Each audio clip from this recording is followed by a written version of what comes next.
ঠিক আছে, তাহলে শুরু করে দিই আমরা আর কি। জি। তো ফার্স্টে দেখেন যে জি আমাদের ভাই, শুরু প্রজেক্টের করেন। কি অবস্থা ছিল। আমরা যদি লোকাল হোস্ট স্ল্যাশ এসএসআইটি 5 এটা লিখে যদি হিট করি, এই যে লগ ইন পেজে আসছি আমরা। যদি এখান থেকে লগ ইন ডট পিএইচপিটা কেটে দেই, তাইলে আমাদের ইন্ডেক্সে যাইতে দিচ্ছিল না। আচ্ছা, আমরা সম্ভবত ইন্ডেক্স পেজটা হচ্ছে ডিলিট করে দিছিলাম, যার কারণে হচ্ছে সে এইখানে আসছে। তাহলে ফার্স্টে হচ্ছে আমাদেরকে এটা ঠিক করতে হবে। তো ফার্স্টে আমরা যেটা করব যে আমরা ফন্ট অসমের ফাইলগুলো যেদিন অ্যাড করছিলাম, আমরা যদি আমাদের প্রজেক্টের মধ্যে একটু যে অনেক কিছু ছিল যেগুলো আমরা পরবর্তীতে রিমুভ করতে চাচ্ছিলাম, সেটা আর হচ্ছে রিমুভ করা হয়নি। তো ফার্স্টে হচ্ছে আমরা এটাকে একটু রিমুভ করে নিই। নর্মালি আমরা যদি এই অবস্থাতে আমাদের ইয়াটা দেখি, যে প্রজেক্ট ফাইলের সাইজটা দেখি যে কত হচ্ছে, অলমোস্ট 21.9। তো আমাদের এখান থেকে কিছু ফাইল হচ্ছে রিমুভ করতে হবে যেগুলো আমাদের দরকার নাই। এটা আছে হচ্ছে অ্যাসেট, এই যে ফন্ট অসমের মধ্যে। তো এখান থেকে মেইনলি আমরা সিএসএস এর মধ্যে থেকে হচ্ছে দুইটা ফাইল ইউজ করতেছি। একটা হচ্ছে all dot min dot CSS ফাইলটা, আর একটা হচ্ছে ফন্ট অসম মিন ডট সিএসএস ফাইলটা। বাদ বাকিগুলো আমাদের দরকার নাই। আচ্ছা, এই যে branch dot min dot CSS ফাইলটা রাখবো, কারণ এটা পরবর্তীতে দরকার হইতে পারে। তো এই মুহূর্তে তিনটা ফাইল এখানে রাখলাম। আর হচ্ছে আমাদের এইখানে এইখানে শুধুমাত্র হচ্ছে ওয়েব ফ্রন্টসটা থাকবে আর সিএসএস ফোল্ডারটা থাকবে। আর বাদ বাকি যে ইয়েগুলো আছে সেগুলো আমাদের মেইনলি দরকার নাই। তো আমি এগুলো টোটালি হচ্ছে এখান থেকে ডিলিট করে দিলাম। আচ্ছা, ডিলিট করার পরে এবার যদি আমরা একটু সাইজটা দেখি যে কত হলো, এই যে দেখেন অর্ধেক কিন্তু কমে আসছে। এবং এখানে আরো বেশ কিছু জিনিস হয়তো সম্ভবত আছে। আচ্ছা, কোনো ইমেজ টিমেজ তো নেই। যাই হোক, অনেকটাই হচ্ছে কমে গেছে। তো এটাকে আগে হচ্ছে আমরা একটা কমিট করে রাখি, যাতে পরবর্তীতে আপনারা দেখে বুঝতে পারেন যে আমরা কোন ক্লাসে কি চেঞ্জ করছি না করছি। এই যে এই ফাইলগুলো জাস্ট আমরা হচ্ছে রিমুভ করে দিচ্ছি। ওকে, তাইলে আমরা কি রিমুভ করলাম, যে ফন্ট অসম ফাইল। তাইলে এখানে হচ্ছে লিখে দেই রিমুভ ফন্ট। আচ্ছা, ফন্ট অসম বা ফন্ট ফন্ট লিখলাম আর কি। যাই হোক, লিখে একটা হচ্ছে কমিট করে দিই এখান থেকে। ঠিক আছে। আচ্ছা, এটা হইতে থাক। আর এখন আমাদের আর একটা কাজ যেটা করতে হবে, যে আমরা যদি এখানে হচ্ছে যে সরাসরি আমাদের, এটা তো হচ্ছে আমাদের রুট ডোমেন বলতেছিলাম যেটা, দেন হচ্ছে যে তারপরে যদি আমরা অ্যাডমিন লিখে হিট করি, তাহলে যদি সে লগ ইন না করা থাকে তাহলে হচ্ছে যে তাকে লগ ইন পেজে পাঠাই দেবে, এবং যদি লগ ইন অবস্থায় থাকে তাহলে হচ্ছে যে ড্যাশবোর্ডে পাঠাই দিবে। তো এই মুহূর্তে কিন্তু আমাদের এটা হচ্ছে না। সে এখানে হচ্ছে যে আমার ওই ডিরেক্টরিতে যে ফাইলগুলো আছে সেগুলো এখানে শো করতেছে। তো ফার্স্টে আমরা একটা কাজ করব, যে এখানে একটা ফাইল ক্রিয়েট করব, ইন্ডেক্স ফাইল। যে আমরা যখন এই ইউআরএল হিট করব তখন ইন্ডেক্স ফাইলটা লোড হবে, এবং ইন্ডেক্স ফাইল লোড হইলে ইন্ডেক্স ফাইল থেকে আমরা হচ্ছে যে এই পেজে রিডাইরেক্ট করে দিব। তাহলে আমাদের এটা ওপেন করে নিই। ওপেন করে হচ্ছে অ্যাডমিনের মধ্যে জাস্ট একটা হচ্ছে ইন্ডেক্স ডট পিএইচপি নামে একটা ফাইল ক্রিয়েট করতে হবে। তাইলে এখানে এখানে রাইট বাটন ক্লিক করে নিউ থেকে হচ্ছে একটা পিএইচপি ফাইল আমরা নিয়ে নিতে পারি, ইন্ডেক্স। ওকে, আমার ইন্ডেক্স ফাইলটা ক্রিয়েট হয়ে গেল। এবার যদি এখানে রিলোড দিই তাহলে আর এই যে কোনো কিছু শো করতেছে না। এখন আমাদের এখানে জাস্ট হেডার লোকেশন, লোকেশনটা কি হবে, dashboard dot PHP, dashboard dot PHP. তাহলে সে হচ্ছে যে এবার এখানে যে কেউ হচ্ছে রিলোড দিলে তাকে ড্যাশবোর্ডে পাঠাই দিবে। আর যেহেতু সে হচ্ছে যে লগ ইন করা নাই, যার কারণে তাকে রিডাইরেক্ট করে আবার লগ ইনে পাঠাই দিচ্ছে। ঠিক আছে, এটা তাইলে আমাদের ইনেবল হয়ে গেল। এবং আমরা প্রিভিয়াস ক্লাসে এই যে এই কাজগুলো করছিলাম, এখানে যে রিমেম্বার মি দিয়ে দিলে এইগুলো হচ্ছে সেভ অবস্থায় থাকবে। যে সেভ আছে, দেখেন আমরা গতকালকে কিন্তু কাজ করছিলাম, এটা এখনো আছে, কারণ এটা থাকবে হচ্ছে 7 দিন। আমরা ওইখানে টাইমটা হচ্ছে বলে দিছি ওইভাবে। এটা আরো 6 দিন হচ্ছে এইভাবেই থাকবে। আমরা যদি এটাকে কপিটা হচ্ছে, ডেস্কটপ হওয়ার পর্যন্ত নাকি? হ্যাঁ 7 দিন ওই সময় পর্যন্ত থাকবে আর কি। আচ্ছা, এবার আমরা এখান থেকে সাইন ইনে যদি ক্লিক করি, এই যে এই অবস্থায় আসতেছিল। তো আজকে আমরা ফার্স্টে যেটা করব, গতকালকে আমরা কিছু কাজ করে রাখছিলাম, এই যে ফরগেট পাসওয়ার্ডের, এটা ফরগট পাসওয়ার্ড বা ফরগেট পাসওয়ার্ড যেটাই বলি না কেন, আমি দেখেন এখানে হচ্ছে ফরগেট পাসওয়ার্ড লিখছি, বা ফরগটও লিখতে পারেন, সমস্যা নেই। তো ফরগেট পাসওয়ার্ডে যখন আমরা ক্লিক করতেছি তখন আমাদের সামনে এটা ওপেন হচ্ছিল, আর আমরা কিছু কাজ করছিলাম যে এখান থেকে কোনো একটা ইমেল দিলে হচ্ছে একটা রিকোয়েস্ট সাবমিট হচ্ছিল। আমরা যদি রিসেট পাসওয়ার্ডে ক্লিক করি যে action.php ফাইলে কোনো কিছু এখানে দেখতে পাচ্ছি না, হয়তো কোনো কিছু প্রিন্ট করা নাই। তো ফার্স্টে আমরা একটু দেখে আসি যে আমাদের action.php ফাইলটাতে হচ্ছে নিচের দিকে কি করছিলাম। এই যে এইখানে হচ্ছে যে ইসেট অ্যাকশন এন্ড হচ্ছে post of action equal to যদি হচ্ছে রিসেট পাসওয়ার্ড হয়, তাহলে জাস্ট আমরা ইমেলটা হচ্ছে ধরতেছিলাম, দেন হচ্ছে যে একটা মেথডে লগইন মেথডে হচ্ছে কল করতেছিলাম। আচ্ছা, লগইন মেথডের মধ্যে সম্ভবত আমরা হচ্ছে যে একটা ইমেল পাস করে জাস্ট ওই ইনফরমেশনগুলো তুলে নিয়ে আসতেছিলাম। আর এটাকে যদি হচ্ছে যে এখান থেকে প্রিন্টার করে দিই, প্রিন্টার ডলার রেজাল্ট, তাহলে হচ্ছে সে ওই অনুযায়ী ওই যে ফিল্ড গুলো হচ্ছে দেখাবে যে কতগুলো ফিল্ড আছে, এই যে নাম রোজ গুলো হচ্ছে দেখাবে। তো আমি যে ইমেল অ্যাড্রেসটা দিচ্ছি সেটা দিয়ে সে কোনো রো পায়নি, যার কারণে এখানে 0 শো করতেছে। আমরা যদি এখানে হচ্ছে admin@gmail.com দিয়ে দিই, তাইলে এখানে চলে আসছে যে 1। আচ্ছা, এটা নিয়ে আমাদের এখন কাজ করতে হবে। আর এর সাথে হচ্ছে আমরা login.js ফাইলটা একটু ওপেন করে নিই, এটা আমাদের দরকার হবে। যে এখানে আমরা কি করে রাখছিলাম, আমরা জাস্ট রিসেট পাসওয়ার্ডে ক্লিক করলে এই যে হচ্ছে ভ্যালিডেশন গুলো সে আগে চেক করবে, যে HTML5 এর ভ্যালিডেশন গুলো যদি দেওয়া থাকে সেগুলো চেক করবে, দেন হচ্ছে ওই লোডিংটা হচ্ছে যে ফর্মের অ্যাকশনের, আমরা হচ্ছে কোনো একটা ফর্মে যখন হিট করি তখন কি অ্যাকশনটা কাজ করে এবং পেজটা রিলোড হয়, ওইটা যাতে হচ্ছে না হয়, যার কারণে আমরা এখানে একটা মেথডকে কল করছি প্রিভেন্ট ডিফল্ট। দেন হচ্ছে ওই বাটনটাকে হচ্ছে ডিজেবল করতেছিলাম, এটাকে ডিজেবল করতেছিলাম এবং ওখানে কোনো কিছু টেক্সট দিচ্ছিলাম। দেন সর্বশেষ হচ্ছে একটা অ্যাজাক্স রিকোয়েস্ট এখান থেকে কল হচ্ছে। তো আমরা চাইলে এখানে হচ্ছে ভ্যালিডেশনটাও অ্যাড করে দিতে পারি। যদি এই মুহূর্তে আমরা এখানে হচ্ছে রিসেট পাসওয়ার্ডে ক্লিক করি, যে কোনো কিছুই কিন্তু নাই, তারপরে এখানে ক্লিক করলে কিন্তু অ্যাকশনগুলো ঠিকই হিট হচ্ছে। তো আমরা ফার্স্টে যেটা করতে পারি, এখানে একটা ভ্যালিডেশন সেট করতে পারি, যেটা অলরেডি আমাদের করাই আছে। এই যে এইটাকে জাস্ট কপি করলেই হবে, কপি করে যদি আমরা হচ্ছে এইখানে এনে পেস্ট করে দিই, এই যে ইমেল। এখন আমাদের এই যে login.php তে দেখেন, আমি এটাকে এই পাশে রাখি, login.php তে আমাদের ফরগটের যে অপশনটা ছিল বা যে ফর্মটা ছিল, সেটাতে একটু খেয়াল করেন যে এখানে হচ্ছে আইডি হচ্ছে ইমেল 2। ঠিক আছে, আমরা ইউনিক আইডি ইয়ে করছিলাম গতকালকে, তো এখানে হচ্ছে ইমেল 2, তাহলে আমাদের চেঞ্জ করতে হবে login.js এ, এইখানে হচ্ছে ইমেলের পরিবর্তে হয়ে যাবে হচ্ছে ইমেল 2। এটাকে ইমেল 2 করে দিলাম, 2 করে দিয়ে এবার আমরা এখানে এসে রিফ্রেশ দিয়ে জাস্ট চেক করব যে এটা কাজ করতেছে কিনা। রিসেট পাসওয়ার্ডে যদি ক্লিক করি, এই যে দেখেন এটা এখানে হচ্ছে ইররটা শো করতেছে, কিন্তু অ্যাকশনটা কিন্তু ঠিকই সাবমিট হয়েছে। তো আমাদের যেটা করতে হবে, এই যে ইররটা কখন হচ্ছে, যখন ওইটা হচ্ছে নাল, তখন এই যে ইজ ইনভ্যালিড ক্লাসটা অ্যাড হচ্ছে। আর এছাড়া হচ্ছে ওই ক্লাসটা যদি অ্যাড থাকে তাহলে রিমুভ হবে, না হলে কিছু হবে না। তাইলে আমাদের এই ইয়াটা অ্যাজাক্সের কোডটা হচ্ছে এলস এর মধ্যে দিয়ে দেব। তাইলে যখন হচ্ছে ইমেলটা সে দিচ্ছে, ওইখান থেকে কোনো একটা ইমেল যখন দিচ্ছে, শুধুমাত্র তখনই হচ্ছে যে এটা কল হবে।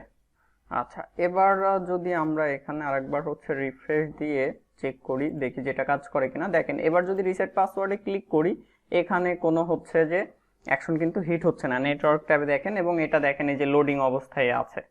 ঠিক আছে, তো এখানে একটু চেঞ্জ করতে হবে। আবার খেয়াল করেন যে আমি হচ্ছে যে কোনো ইমেল অ্যাড্রেস না দিয়ে হচ্ছে ক্লিক করলাম, এখানে এটা ইরর দেখাচ্ছে ঠিকঠাক আছে, বাট এটা হচ্ছে যে ডিজেবল হয়ে আছে এবং লোডিংটা শো করতেছে। তাইলে আমাদের একটা কাজ করে দিতে হবে, যে এই যে আমরা যেটা হচ্ছে ডিজেবল, যেটা এটা এই যে এটা যেখানে হচ্ছে যে ফলস করে দিচ্ছি, তো এইটা আমাদের এই সবকিছু শেষে আবার হচ্ছে যে আমরা এটাকে এখানে দিয়ে দেব। তাইলে কি হবে, সে উপরের সবকিছু করার যা কিছু হয় সে করবে, করার পরে সে লাস্টে হচ্ছে যে এটাকে আবার হচ্ছে যে ডিজেবলটাকে হচ্ছে ফলস করে দিবে এবং ওই বাটনের ভ্যালুটা করে দিবে হচ্ছে যে রিসেট পাসওয়ার্ড। তাহলে এবার যদি আমরা একটু লক্ষ্য করি, এখানে যেখানে ক্লিক করলাম, এই যে ইররটা এখানে ঠিকই হচ্ছে জেনারেট হচ্ছে, এখানে রিসেট পাসওয়ার্ডই কিন্তু আছে। আর নিচে যদি আবার মেসেজটা দেখাইতে চান তাহলে কি করতে হবে, এটা অলরেডি আপনারা হচ্ছে সবাই জানেন, যে আমার এইখানে একটা হচ্ছে ডিভ নিতে পারেন, ডিভ নিয়ে ক্লাসটা কি হবে, ইনভ্যালিড ফিডব্যাক। আর এখানে হচ্ছে যে আপনার ইচ্ছা মতো একটা মেসেজ লিখে দিবেন যে this email field is required, this email field is required. Okay, এবার একটু খেয়াল করি, যদি আমরা যে ফরগেট পাসওয়ার্ডে ক্লিক করলাম, এখানে ক্লিক করতেছি, এই যে ইমেলটা আমার এখানে শো করতেছে। এবার যখন আবার কোনো একটা ইমেল অ্যাড্রেস দিচ্ছি, রিসেট পাসওয়ার্ডে ক্লিক করতেছি, তখন এই যে আমার ওই এররগুলো নাই, তখন হচ্ছে যে এইগুলো কাজ করতেছে। ওকে, আর এখান থেকে admin@gmail দিলে এই যে এখানে হচ্ছে যে 1 রো সে পাইছে, সেটাও আমাদেরকে দেখাচ্ছে। তাইলে এই পাশে মোটামুটি আমাদের কাজ হইলো। action.php থেকে আমরা এখানে হচ্ছে একটা মেথডকে কল করতেছিলাম, মেথডের নাম হচ্ছে লগইন। তো আমরা এখানে মেইনলি লগইনটা ইউজ করব না, আমরা একটা হচ্ছে ফাংশন বানাই নিই, এটাকে ডুপ্লিকেট করে এখানে হচ্ছে গেট ইউজার, আচ্ছা গেট ইউজার নামে একটা মেথড ক্রিয়েট করলাম, যেটা কল করলে কোনো একটা ইউজারের ধরেন সব কিছু হচ্ছে যে ওই ইউজারের সব কিছু আমাকে সে দিয়ে দিবে। তাইলে এই গেট ইউজারটাকে যদি এবার আমরা হচ্ছে এখান থেকে কল করি, যে হচ্ছে কোথায় গেল, login.js এ সরি login.js না, action.php এর মধ্যে থেকে এখান থেকে যদি আমরা গেট ইউজারটাকে কল করি, তাহলে হচ্ছে যে সব কিছুই আমি পেয়ে যাব। দেন এখন আমাদের কি কাজ করতে হবে দেখেন, যে আমরা মেইনলি একটা স্টেপ পার করছি। কোন স্টেপ, যে কেউ এখানে আসলো, সে হচ্ছে পাসওয়ার্ড ভুলে গেছে, ঠিক আছে, সে অলরেডি রেজিস্ট্রেশন করছে বাট তার হচ্ছে পাসওয়ার্ড ভুলে গেছে। তো সেই ক্ষেত্রে সে ফরগট পাসওয়ার্ডে যদি ক্লিক করে, এখানে ক্লিক করলে হচ্ছে এই অপশনটা আসবে, দেন এইখান থেকে সে একটা ইমেল অ্যাড্রেস দিবে। এখন সে যদি ইনভ্যালিড ইমেল অ্যাড্রেস দেয়, তাহলে তার এখানে একটা মেসেজ শো করবে, ঠিক আছে, যে দিস ইমেল ইজ ইনভ্যালিড, যেটা ধরেন আমাদের সিস্টেমে হচ্ছে এক্সিস্ট করে না। যেমন আমাদের এইখানে হচ্ছে যেই টেবিলটা আছে, সেখানে যে ইমেলগুলো আছে, সেই ইমেলগুলো দিয়ে যদি এখান থেকে হিট করা হয়, তাহলে হচ্ছে প্রসেসিংটা হবে। আর যদি এখান থেকে যে ইমেলটা দেওয়া হচ্ছে সেটা যদি আমার সিস্টেমে না থাকে, তাহলে হচ্ছে ওই ধরনের একটা ইরর মেসেজ হচ্ছে এখানে জেনারেট করবে। তাহলে আমি যেহেতু হচ্ছে যে এই যে রেজাল্টের মধ্যে সবকিছু পেয়ে যাচ্ছি, যে যখন আমি এটাকে যদি আরেকবার একটু প্রিন্টার করি এখানে হচ্ছে রেজাল্টটাকে, তো এই রেজাল্টের মধ্যে কি আমি সবকিছু পেয়ে যাচ্ছি, যে সে যদি এক্সিস্ট করে তাইলে আমার নাম্বারের মধ্যে চলে আসছে 1, আর যদি এক্সিস্ট না করে তাইলে হচ্ছে যে এখানে যে 0 চলে আসছে। আর ওই যে আর একটা যেটা ছিল, যে আমি যদি আবার এটা দিয়ে দিই, এটাই যে 1 শো করতেছে। তো মেইনলি যখন হচ্ছে যে কোনো রো পাচ্ছে না, সে পাচ্ছে না, তখন আমাদের এখানে একটা ইরর দিবে। তাহলে এই ইররটা আমরা কিভাবে দিতে পারি, জাস্ট এখানে একটা ইফ কন্ডিশন দিয়ে দেব, যে রেজাল্ট আর নামরোসটা হচ্ছে এখানে কন্ডিশন এভাবে দিয়ে দিতে পারেন, যে যদি 1 হয় তাইলে হচ্ছে যে এখানে কাজ করবে, আর যদি না হয় এলস, তাইলে এখানে হচ্ছে যে একটা ইরর দেখাবে। এই যে আমাদের আগের যে প্রিডিফাইন যে ইররগুলো আছে, সেগুলো এখান থেকে কপি করে এখানে বসাই দিলাম। এটা ধরেন ডেঞ্জার করে দিই, ডেঞ্জার, ঠিক আছে, যেহেতু তার ওইটা হচ্ছে এক্সিস্টই করে না, সে হচ্ছে যে একটা ডেঞ্জার টাইপের একটা মেসেজ দিবে। রিসেটে যদি ক্লিক করি কিছুই হচ্ছে না, কারণ এইটা তো আমার এক্সিস্ট করে, বাট হচ্ছে যে আমি যদি এখানে 1 অ্যাড করে দিলাম, এবার যদি রিসেটে ক্লিক করি, এই যে দেখেন এই মেসেজটা শো করতেছে, বাট এই মেসেজটা আপনারা হচ্ছে চেঞ্জ করে দিবেন।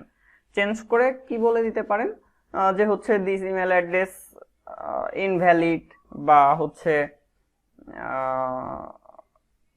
মানে যে ইমেল অ্যাড্রেসটা হচ্ছে আমার সিস্টেমে নাই, তুমি রেজিস্টার করো, এই জাতীয় হচ্ছে কিছু একটা মেসেজ লিখে দিবেন, ঠিক আছে। আর এই মেসেজগুলো হচ্ছে কিভাবে লিখবেন, এটা আমরা হচ্ছে পরবর্তীতে আমি কিছু জিনিস দিয়ে দিব, বা ওইখানে বেশ কিছু হচ্ছে মেসেজ পেয়ে যাবেন, ঠিক আছে। বা আমরা এই যে পরের যে কাজটা করব আর কি, সেখানে দেখবেন যে হচ্ছে যে বেশ কিছু মেসেজ আমাদের অলরেডি রেডি করা আছে, সেই মেসেজগুলো আমরা হচ্ছে ইউজ করতে পারবো। তো এখন এখান থেকে কেউ হচ্ছে ইনভ্যালিড ইমেল অ্যাড্রেস দিলে আমাদের এখানে দেখাচ্ছে এই মেসেজটা এখানে চলে আসছে। ওকে, আমি মেসেজ চেঞ্জ করতেছি না, এই মুহূর্তে এরকমই থাকলো। বাট যখন সে একটা ভ্যালিড ইমেল অ্যাড্রেস দিল, এখন ভ্যালিড ইমেল অ্যাড্রেস দেওয়ার পরে কি করতে হবে, ভ্যালিড ইমেল অ্যাড্রেস দেওয়ার পরে যে এইখান থেকে সে একটা ভ্যালিড ইমেল অ্যাড্রেস দেওয়ার পরে আমাদেরকে যেটা করতে হবে, যে এই ইমেলটা নিয়ে তাকে হচ্ছে যে একটা মেল পাঠাইতে হবে, ঠিক আছে। যেহেতু এখানে মেলও পাঠাইতে পারি, অথবা হচ্ছে যে যে বাল্ক এসএমএস যেগুলো আছে, এগুলো তো আবার টাকা পয়সা লাগবে বাল্ক এসএমএস পাঠাইতে গেলে, অর্থাৎ মোবাইলে যদি আমরা পাঠাইতে চাই, তো সেই ক্ষেত্রে তো টাকা পয়সা দরকার হবে বা এপিআই নিতে হবে। তো আমরা এই মুহূর্তে হচ্ছে যে মেল দিয়েই হচ্ছে কাজটা করব, যে মেল সেন্ড করে হচ্ছে কাজটা করব। তো সে যখন একটা ভ্যালিড ইমেল অ্যাড্রেস দিয়ে রিসেট পাসওয়ার্ডে ক্লিক করতেছে, তখন আমরা কিছু কাজ এখানে করব ব্যাকগ্রাউন্ডে। যেমন একটা হচ্ছে টোকেন জেনারেট করব, এরপরে হচ্ছে সেই টোকেনটা দিয়ে হচ্ছে এই ইমেল অ্যাড্রেসে আমরা হচ্ছে যে একটা মেল পাঠাবো। দেন সে হচ্ছে যে ওই তাকে যে মেলটা পাঠানো হলো, সে হচ্ছে একটা লিঙ্ক পাবে, লিঙ্কে ক্লিক করে তারপরে হচ্ছে যে সে আবার পাসওয়ার্ড চেঞ্জ করতে পারবে। এরকম কিছু কাজ হবে। তাইলে আমাদের টেবিলটা আমরা একটু দেখি। ভাইয়া, মুতালিব ভাই, হ্যাঁ বলেন। হ্যাঁ ওইটা বলতেছিলাম যে মোবাইল এসএমএস এর যে বিষয়টা, ওইটা কি কোনো দেখানোর কোনো সিস্টেম আছে কিনা? ওইটার জন্য হচ্ছে এপিআই লাগবে, এপিআই নিতে হবে, ও আচ্ছা, ঠিক আছে। আচ্ছা, ওইটা আমি দেখাই ওইটা দিব। কোনো আমার কাছে আছে হচ্ছে কিনা এটা এপিআই, দেখো। মানে আমার আচ্ছা অন্য ক্লায়েন্টদের হচ্ছে এপিআই আছে, সেগুলো হচ্ছে পরবর্তীতে ইন্টিগ্রেশন কিভাবে করে সেটা দেখাই দিব, ঠিক আছে। ওকে। আচ্ছা আচ্ছা তো এইখান আচ্ছা থেকে আমরা ঠিক আছে। যদি ইউজার্স টেবিলে একটু যাই, ইউজার্স টেবিলের মধ্যে গেলে দেখেন ID, name, email, password, photo, status, email verified at, এবং হচ্ছে ক্রিয়েটেড অ্যাট, আপডেটেড অ্যাট, এরকম কিছু ফিল্ড আছে। তো এখানে আমাদের আরো একটা ফিল্ড দরকার এই মুহূর্তে। আমার যখন যেটা দরকার হবে আমি তখন সেটা নিয়ে নেব। তো এই মুহূর্তে আমাদের একটা ফিল্ড দরকার, যে সে যখন এইখান থেকে ইমেল অ্যাড্রেসটা দিয়ে রিসেট পাসওয়ার্ডে ক্লিক করবে, যেহেতু সে ভ্যালিড ইমেল অ্যাড্রেস দিচ্ছে, তো সেই ক্ষেত্রে আমরা তার এই হচ্ছে যে তার এই রোতে আমরা একটা হচ্ছে টোকেন আপডেট করে দিব। তাইলে ফার্স্টে আমরা এখানে একটা হচ্ছে ফিল্ড নিয়ে নেই। এটা সাপোজ স্ট্যাটাসের পরে নিয়ে নেই, স্ট্যাটাসের পরে একটা ফিল্ড নিয়ে নিচ্ছি। ফিল্ডটা হবে সাপোজ টোকেন, টোকেন, ঠিক আছে। টোকেন, এটাকে ভার্কার করে দিচ্ছি। লেন্থটা কত হইতে পারে, সাপোজ লেন্থটা হচ্ছে যে আমরা 40 করে দিলাম। আর এটা ডিফল্ট ভাবে হচ্ছে নাল থাকবে, সেভ। জাস্ট একটা হচ্ছে টোকেন নামে আমরা একটা এন্টিটি এখানে হচ্ছে অ্যাড করে নিলাম, এবং যেটার ডিফল্ট ভ্যালু হচ্ছে নাল করা আছে। এবার এইখানে এসে ফার্স্টে হচ্ছে আমরা একটা কাজ করব, একটা টোকেন জেনারেট করব। টোকেন, টোকেনটা কি হবে? টোকেনটা আমরা বেশ কয়েকভাবে জেনারেট করতে পারি। যেমন আমি যদি হচ্ছে যে শুধু নাম্বার দিয়ে ইয়ে করতে চাই, তাহলে র্যান্ড মেথডটা কল করলেই হচ্ছে যে আমি কত থেকে চাচ্ছি, সাপোজ হচ্ছে যে 2222, এরকম 5টা 2 দিয়ে দিলাম, আর হচ্ছে যে 9999 এরকম 5টা 9 দিয়ে দিলাম। তাহলে সর্বনিম্ন হচ্ছে যে এটা থেকে শুরু হবে এবং সর্বোচ্চ হচ্ছে এইটা। সে হচ্ছে র্যান্ডমলি বারবার এক একটা হচ্ছে যে আমাকে ভ্যালু কিন্তু দিবে। তাহলে আমি যদি এটাকে হচ্ছে ইকো করি ডলার টোকেন, এবং এটা হচ্ছে 5 ডিজিটের কিন্তু একটা হচ্ছে সে আমাকে র্যান্ডম নাম্বার দিবে। এবার আমরা এখান থেকে যদি রিসেটে ক্লিক করি, এই যে দেখেন একটা নাম্বার আসছে 54538। আমি যদি আবার রিসেটে ক্লিক করি, এই যে নাম্বারটা চেঞ্জ হয়ে যাচ্ছে। যতবারই এখানে ক্লিক করা হবে না কেন, এই নাম্বারটা হচ্ছে চেঞ্জ হয়ে যাবে। তো এভাবে আমরা হচ্ছে টোকেনটা জেনারেট করে নিতে পারি। আর আরেকটা জিনিস যেটা, আমরা চাইলে এখানে হচ্ছে স্ট্রিংও অ্যাড করতে পারি। এরপরে হচ্ছে স্পেশাল সিম্বল চাইলেও আমরা ইউজ করতে পারি, যে কোনো কিছুই করতে পারি, কোনো সমস্যা নেই। এটা নির্ভর করবে হচ্ছে যে আমাদের উপর, আমরা কি ধরনের টোকেনটা জেনারেট করতে যাচ্ছি, সেটা সম্পূর্ণটাই নির্ভর করতেছে হচ্ছে আমাদের উপরে। আর এছাড়াও আমরা আরেকটা মেথড এখানে হচ্ছে ইউজ করতে পারি, যেটা খুবই হচ্ছে useful, unique ID.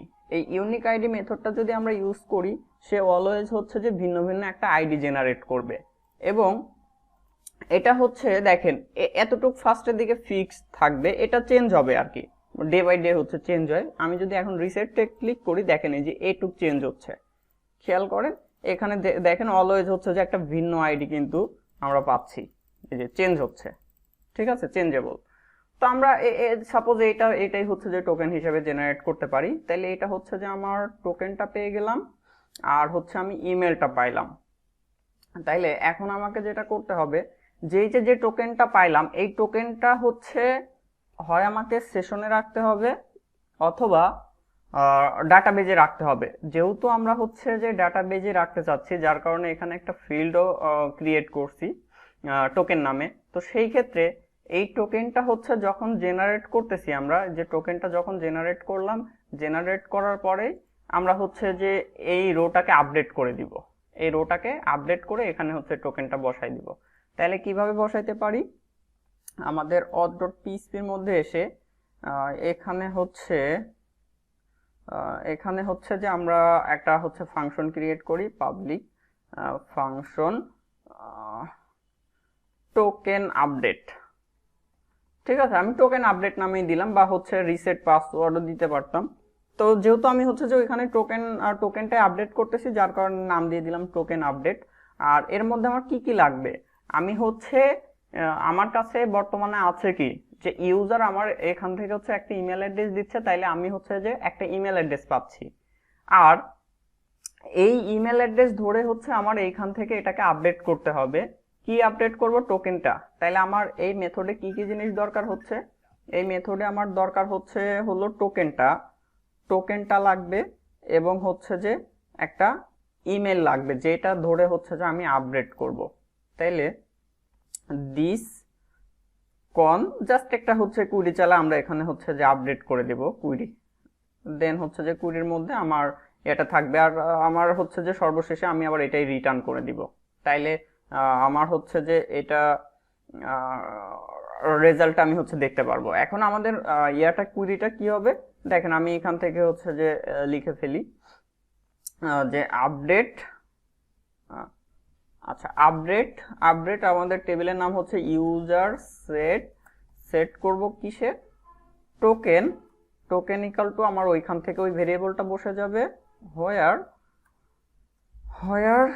Email equal to হবে হচ্ছে যে ওই যে ওইখান থেকে আমার যে ইমেলটা আসছে। তাহলে এটাকে কাট করে এবার হচ্ছে আমরা এখানে বসাই দিব এই যে আপডেট ইউজার সেট টোকেনের মধ্যে হচ্ছে যে আমার ওই যে টোকেনটা আসবে, এবং হচ্ছে ইমেলের মধ্যে এখানে হচ্ছে ইমেলটা যাবে। তাইলে সে কি কাজ করবে, যে আমি এই ফাংশনটা হচ্ছে যেখান থেকে কল করতেছি সেখান থেকে আমার আর্গুমেন্ট সেট করে দিতে হবে টোকেন এবং ইমেলটা, এবং এই ফাংশনটা যখন এক্সিকিউট হবে তখন কি হচ্ছে যে ওই যে ইমেলটা দেওয়া হচ্ছে সেই ইমেলের হচ্ছে টোকেনটাকে আপডেট করে দেওয়া হচ্ছে। আচ্ছা, এবার action.php তে এসে এইখানে এসে আমরা হচ্ছে এটাকে কল করি, তাহলে $auth আমাদের ফাংশনের নামটা হচ্ছে যে টোকেন আপডেট। তাহলে টোকেন আপডেট মেথডের মধ্যে আমাদের ফার্স্টে কি দিতে হবে, টোকেনটা দিতে হবে, দেন হচ্ছে যে আমাদের ইমেলটা পাস করতে হবে। তাহলে আমি এটাকে পাস করে দিলাম টোকেন, এবং হচ্ছে ইমেলটা পাস করে দিলাম। আর আমরা হচ্ছে এটার আউটপুটটা দেখার জন্য যে এটা আসলে কি ঘটতেছে, কাজটা হচ্ছে কি হচ্ছে না সেটা আমরা দেখব, ভারডাম করে রাখলাম। এবার আমি যদি এখানে আসি এবং এখান থেকে হচ্ছে রিসেট পাসওয়ার্ডে ক্লিক করলাম, এই যে দেখেন ট্রু, তার মানে আমার এটা সাকসেসফুলি কাজ করছে। তো এবার আমরা যদি আমাদের ইয়াতে যাই, টেবিলটাতে একটু যাই, দেখেন কি অবস্থা। এই যে দেখেন এখানে কিন্তু একটা টোকেন চলে আসছে। ঠিক আছে, টোকেনের মধ্যে একটা টোকেন কিন্তু এখানে চলে আসছে। তো টোকেনটা তো আমাদের সাকসেসফুলি চলে আসলো। আমি এখান থেকে হচ্ছে যে যতবার রিসেট পাসওয়ার্ডে ক্লিক করব দেখবেন, এখন খেয়াল করেন যে FF0 লাস্টে আছে, FF0 আমি যদি এখানে হচ্ছে রিলোড দেই সেই ক্ষেত্রে টোকেনটা চেঞ্জ হয়ে যাবে। এই যে A49 আমার টোকেনটা হচ্ছে আপডেট হচ্ছে। আমি একটা ভ্যালিড ইমেল অ্যাড্রেস দিয়ে, যেটা আমার সিস্টেমে এক্সিস্ট করে সেরকম একটা ইমেল অ্যাড্রেস দিয়ে যদি আমি এখান থেকে রিসেট পাসওয়ার্ডে ক্লিক করি, তাহলে হচ্ছে আমার এখানে টোকেনটা আপডেট হয়ে যাচ্ছে। এখন টোকেনটা তো আমার ডাটাবেজে পেয়ে গেলাম, পরবর্তী স্টেপের কাজ কি, পরবর্তী স্টেপে হচ্ছে এই যে হচ্ছে ইমেলটা এবং এই যে টোকেনটা যেটা আমার ডাটাবেজে আমি রাখলাম, সেইটা দিয়ে আমরা ইউজারের ইমেলে, অর্থাৎ এইখান থেকে যে ইমেলটা দেয়া হচ্ছে সেই ইমেলে আমরা হচ্ছে একটা মেইল পাঠাবো। ঠিক আছে, তাইলে আমি এটাকে হচ্ছে কাট করে এখানে আমরা একটা কন্ডিশন দিয়ে দিতে পারি যে ইফ যদি এটা হচ্ছে সাকসেস হয় তাহলে এর ভিতরে যাবে, কাজ করবে, আর না হইলে, সাকসেস না হইলে এখানে হচ্ছে যে আমি নর্মালি একটা হচ্ছে ইরর দিয়ে দিই, ডেঞ্জার আমি ইরোরটা এবার কোনো কিছুই লিখতেছি না, জাস্ট এখানে ধরেন সামথিং রং, ঠিক আছে, এরকম হচ্ছে যে লিখে দিলাম। আপনারা ইরোরগুলো নিজেদের মতো করে সুন্দর করে লিখবেন। তো নর্মালি এই ইরোরটা কখন আসবে? এই ইরোরটা তখনই আসবে যখন হচ্ছে সে ওই টোকেনটাকে আপডেট করতে পারতেছে না সেই সময়। আর যদি টোকেনটা তো আমাদের সবকিছু তো ঠিকঠাক আছে, আপডেট হচ্ছে, এখন আপডেট হওয়ার পরে কি করতে হবে? আপডেট হওয়ার পরে আমাদেরকে হচ্ছে এখান থেকে একটা মেল সেন্ড করতে হবে। তা আমরা তো মেল ইজি ওয়েতেই সেট করতে পারি। আমরা হচ্ছে পিএইচপি মেইলারটা ইউজ করতে পারি, ঠিক আছে, আমরা বেশ কয়েকভাবে কিন্তু মেল সেন্ড করতে পারি। তো যেহেতু আমরা এখানে হচ্ছে যে কম্পোজার জেসন নিয়ে হচ্ছে আমরা মানে কম্পোজারটা তো হচ্ছে আমরা এই প্রজেক্টেই সেট আপ করছি এবং সেটা দিয়ে এখনো হচ্ছে থার্ড পার্টি কোনো লাইব্রেরি বা প্যাকেজ কিন্তু হচ্ছে নামাই নাই বা থার্ড পার্টি কোনো প্যাকেজ নিয়ে কাজ করি নাই। তো আজকে আমরা হচ্ছে যে একটা থার্ড পার্টি প্যাকেজ নিয়ে কিভাবে কাজ করা যায় সেটা আমরা দেখব, এবং পরবর্তীতে আপনারা যখন লারাভেলের ক্লাসগুলো করবেন তো তখন দেখবেন যে আমরা এরকম অনেক প্যাকেজ ইউজ করব, ঠিক আছে। এবং আমি একটা প্যাকেজ দেখাই দিলে আপনারা 1000টা প্যাকেজ ইউজ করতে পারবেন, কারণ প্যাকেজ ইউজ করার নিয়ম সব হচ্ছে সেম। তো আমরা এখানে পিএইচপি মেইলারটা ইউজ করতে পারি। পিএইচপি মেইলারটা নিয়ে কাজ করার জন্য আপনারা একটা কাজ করতে পারেন, গুগলে সার্চ করবেন যে পিএইচপি মেইলার, ঠিক আছে, পিএইচপি মেইলার লিখে সার্চ করবেন, অথবা হচ্ছে সরাসরি আপনি যদি ইয়াতে লিখেন, ইউআরএল লিখেন যে github.com/phpmailer /phpmailer লিখলে পেয়ে যাবেন। তো এই যে দেখেন ফার্স্টেই হচ্ছে যে এটা চলে আসছে, এখানে আমরা একটা ক্লিক করব, দেন এই যে খেয়াল করেন github.com/phpmailer/phpmailer, আপনি হচ্ছে স্পেলিং ভুল না করলে এটা ছোট হাতের দিলেও হবে, সমস্যা নাই, ক্যাপিটাল লেটারে যে দিতে হবে এমন না, সে এখানে চলে আসবে। তো এটা দেখেন খুবই ভালো একটা হচ্ছে প্যাকেজ। আর যখন আপনারা কোনো প্যাকেজ ইউজ করবেন অবশ্যই শুরুতে তার রেটিংটা দেখবেন যে রেটিং কেমন। এটা দেখেন অলমোস্ট হচ্ছে 15,700 স্টার কিন্তু পাইছে, ঠিক আছে, তার মানে আমরা ধরে নিচ্ছি এটা খুবই ভালো একটা প্যাকেজ, এবং এটা আসলেই ভালো। তো মেইনলি আপনারা কোনো থার্ড পার্টি প্যাকেজ যখন ইউজ করবেন অবশ্যই হচ্ছে রেটিংটা দেখে নেবেন। রেটিংটা দেখলে আপনি বুঝতে পারবেন যে এই প্যাকেজটা কেমন হবে, ঠিক আছে, এবং এই প্যাকেজটা কতদিন ইউজ করছে সেটা হচ্ছে যে আপনারা দেখতে পারবেন সবকিছুই। আচ্ছা, তো এই প্যাকেজটা আমরা কিভাবে ইনস্টল করব? এখানে হচ্ছে সব কিছু বলা থাকে, ঠিক আছে। অলরেডি আমরা হচ্ছে এই যে .md মার্কডাউন টেমপ্লেটে কিভাবে হচ্ছে যে কোড টোড লেখে সেগুলো আমরা কিন্তু এর আগে একটা ক্লাসে দেখছিলাম। তো এখানে দেখেন এই যে তারা খুব সুন্দরভাবে কিন্তু হচ্ছে যে এইগুলো হচ্ছে যে ইয়ে করে রাখছে। আচ্ছা, মার্কডাউন টেমপ্লেটে কি হচ্ছে আপনাদেরকে দেখানো হয়েছে না অন্য কাউকে দেখাইছিলাম? মানে এই যে .md ফাইল কিভাবে হচ্ছে এডিট করে? না, এটা তা আমাদের দেখানো হয় না। ও আচ্ছা, আপনাদের দেখানো আমাদের হয়নি। দেখানো হয় নাই মেবি। আচ্ছা আচ্ছা, ঠিক আছে, তাহলে অন্য কোনো একদিন হচ্ছে যে দেখাই দেবো যে এই ফাইলটা কিভাবে আপডেট করে, হ্যাঁ, বা এই ফাইলটা কিভাবে হচ্ছে যে ফাইলে হচ্ছে কাজ করতে হয়। মেনলি এটাকে বলা হচ্ছে যে মার্কডাউন টেমপ্লেট। তো এটা নিয়ে আমরা হচ্ছে পরবর্তীতে দেখব যে কিভাবে এগুলো আপডেট করা যায়। এটা এখন আর বলতেছি না। তো একটু নিচের দিকে দেখেন যে হচ্ছে এটা কিভাবে ইনস্টল করতে হবে। এই যে দেখেন ইনস্টলেশন, ঠিক আছে, ইনস্টলেশন এবং লোডিং কিভাবে ইনস্টল করতে হবে। তো এখানে দেখেন একটা জিনিস অ্যাড করছে যে phpmailer/phpmailer ক্লোন, এই যে হচ্ছে 6.5, এটা কোথায় অ্যাড করতে হবে? ওইটা অ্যাড করতে হবে হচ্ছে যে composer.json ফাইলে রিকোয়ারের মধ্যে, ঠিক আছে। আমি যখন কম্পোজার নিয়ে আলোচনা করছিলাম তখন কিন্তু আপনাদেরকে বলে দিছিলাম, তাই না, যে আমরা এই যে বিভিন্ন প্যাকেজ নিয়ে হচ্ছে কাজ করব, থার্ড পার্টি প্যাকেজগুলো যখন ইউজ করব সেই প্যাকেজগুলো আমাদের হচ্ছে রিকোয়ারের মধ্যে চলে আসবে। তো মজার বিষয় হচ্ছে যেহেতু আমরা হচ্ছে কম্পোজারের মাধ্যমে কাজ করতেছি, আমাদের জাস্ট হচ্ছে যে একটা কমান্ড দিতে হবে কম্পোজার রিকোয়ার phpmailer/phpmailer। আপনি যখনই কোনো প্যাকেজ নামাবেন অবশ্যই শুরুতে হচ্ছে যে এতটুকু লিখতে হবে, যেহেতু কম্পোজার দিয়ে নামাচ্ছি আমরা, কম্পোজার রিকোয়ার লিখতে হবে। আর এটা এই পরের যেটা আছে এটা হচ্ছে আপনার নির্ভর করে হচ্ছে যে অথরের নেমের উপর এবং হচ্ছে যে রিপোজিটরির উপর। যে এইটা দেখেন আমরা এখন যেটাতে আছে যে github.com/phpmailer, তো এই যে দেখেন phpmailer, এটা হচ্ছে অথর নেম, এবং সেকেন্ড যেটা আছে সেটা হচ্ছে যে রিপো নেম। আমরা যখন হচ্ছে এই যে github.com / হচ্ছে বিডি মোতালেব দিচ্ছি, তখন কি এইটা হচ্ছে অথর, তাই না? এটা হচ্ছে অথর, এবং এইখান থেকে যখন আমরা ধরেন হচ্ছে অনলাইন শপে যাচ্ছি, এইটা হচ্ছে যে একটা রিপো। ঠিক আছে, তো সেম জিনিসটাই হচ্ছে যে এখানে দেখেন এই যে এটা হচ্ছে অথর নেম / দিয়ে হচ্ছে যে রিপো নেম লিখতে হয়। তো আমরা এই কমান্ডটা হচ্ছে যদি ইয়ে করি, এক্সিকিউট করি, আমাদের পিএইচপি স্টর্মের টার্মিনাল থেকে এটা করতে পারি। তো এখানে জাস্ট হচ্ছে এটাকে কপি করব, এই যে composer required PHP mailer / PHP mailer, এই কমান্ডটা হচ্ছে সাকসেসফুলি ইয়ে হওয়ার পরে, বিল্ড হওয়ার পরে দেখবেন যে এইখানে এই রিকোয়ারের মধ্যে একটা লাইন অ্যাড হয়ে যাবে। এই লাইনটা অটোমেটিক দেখবেন হচ্ছে যে আমাদের এখানে চলে আসবে, এবং এটা হচ্ছে কমপ্লিট হওয়ার পরে ওই যে আপনারা যখন কম্পোজার ডাম্প অটোলোড যে কমান্ডটা ছিল সেটা রান করার ফলে কি হতো যে জেনারেটেড সাকসেসফুলি এই ধরনের একটা মেসেজ দিত না, ওই ধরনের একটা দেখবেন যে মেসেজ পেয়ে যাবেন। ঠিক আছে, এটা হইতে থাক, একটু হচ্ছে সময় নিতে পারে, দেখা যাক, খুব বেশি সময় নিবে না। ঠিক আছে, এটা হয়ে যাবে, এটা হইতে থাক। আমরা একটু এই দিকে ফলো করি যে এখান থেকে কিভাবে কাজ করবেন। এখানে সবকিছু বলাই আছে, এই যে দেখেন এক্সাম্পল হিসেবে তারা এখানে হচ্ছে বলে দিচ্ছে যে এটা হচ্ছে ইউজ করতে হবে, এই ক্লাসগুলো হচ্ছে ইউজ করে হচ্ছে কাজ করতে হবে।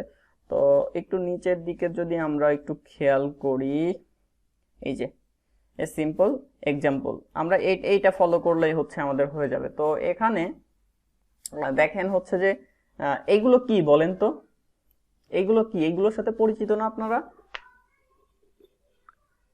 জি। এইগুলো এক একটা ক্লাস, তাই না, যেটা নেম স্পেস দিয়ে হচ্ছে হ্যাঁ, ইউজ class। করা হয়েছে। আমরা কিন্তু এই সিনট্যাক্সের সাথে পরিচিত, এগুলো কিন্তু নতুন কিছু না, আমরা সিনট্যাক্স দেখে কিন্তু এখন বুঝতে পারতেছি। আচ্ছা, এরপরে কি করছে দেখেন তো, রিকোয়ার করছে ভেন্ডরের মধ্যে থেকে হচ্ছে autoload.php। তো এটাকে আমাদের করতে হবে, এটা তো অলরেডি আমাদের করাই আছে, তাই না? আমরা যদি action.php